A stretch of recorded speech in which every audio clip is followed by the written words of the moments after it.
If this iQOO Neo 11 Supreme Edition colorway were to be released on the upcoming iQOO 15 or 16 models, I bet it would absolutely fly off the shelves, don't you think? When I first caught a glimpse of it, I honestly thought it was some sort of special edition Valorant collaboration. The aesthetic really reminds me of the in-game abilities and visual effects, almost like an ultimate move, but the official name is actually Ride the Wind. It is such a fascinating and unique colorway. Let's go ahead and take a closer look at it. A large number of people are saying that this camera is quite ugly, but in actual practice it really does not matter if it is ugly or not. After all, we are buying these phones strictly for the purpose of gaming. So what is the actual benefit of having a lens on a phone like this? See, when we're gaming, our hands on the back fit perfectly right here instead of being pressed right against it like on those landscape phones, which is super uncomfortable. A lot of people say the camera is ugly and they won't buy it, like what kind of camera is this? But you only really notice the issue when you're actually gaming. They likely took this into account during the R&D phase, or perhaps they received a lot of feedback from users complaining about their hands accidentally brushing against the camera, which is honestly quite frustrating. Now that they have finally addressed these, I suspect that many people might actually decide to purchase it specifically for that reason, because it is genuinely comfortable for gaming. It truly feels like a dedicated gaming phone, with every single detail designed exactly the way it should be. It's still proving to be quite a challenge to find a truly suitable case for this specific phone. Just take a look at this colorway. It is honestly really nice, very much like our Lingyon model. It actually looks completely different depending on the angle you view it from. Do you see that?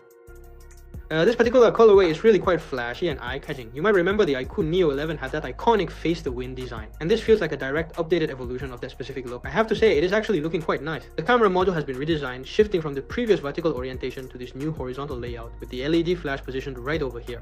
And finally, you have the signature iQOO Neo logo placed right there. The very first iQOO Neo series smartphone that I ever personally used was the Neo 9 model. It featured a striking red and white mixed color scheme that I thought was actually quite nice to look at. The various improvements found on this new Neo 11 Supreme Edition are truly quite significant indeed. It now features a premium metal frame texture that feels absolutely wonderful in the palm of my hand.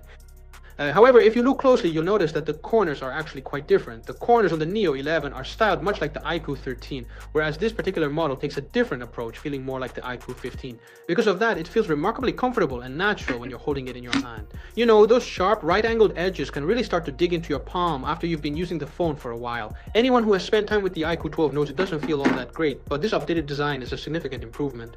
And I imagine that most of you have already taken a look at the specific processor specifications. According to the official website, it is listed as the brand new Dimensity 9500M.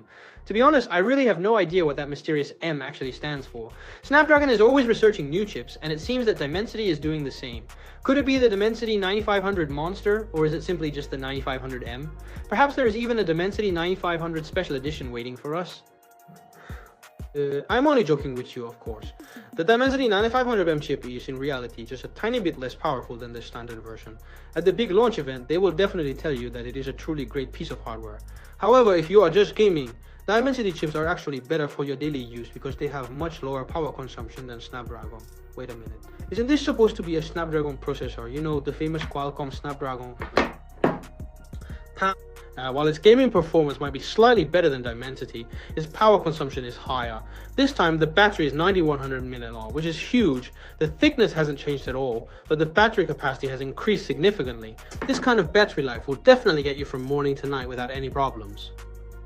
With the new school year just around the corner, if you're on the hunt for a phone with a massive battery, the iQOO Neo 11 Supreme Edition is a fantastic choice. It performs exceptionally well for mobile gaming, and it certainly doesn't look too shabby either. The specific colorway they've gone with is actually quite interesting. At the end of the day, we're mostly picking this up for gaming purposes anyway. The Dimensity chip's power consumption is remarkably low, and with this massive 9100 mAh battery, I wouldn't even need to worry about charging it throughout the entire school day.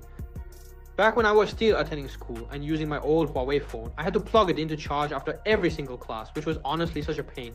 So you won't have to worry about charging this device very often. The battery life on this model should be absolutely excellent. It also features a high-resolution 2K screen this time around, just like the one on the iQOO Neo 11. Considering the technical specifications, the price probably won't be all that high. Why don't you guys try to take a guess?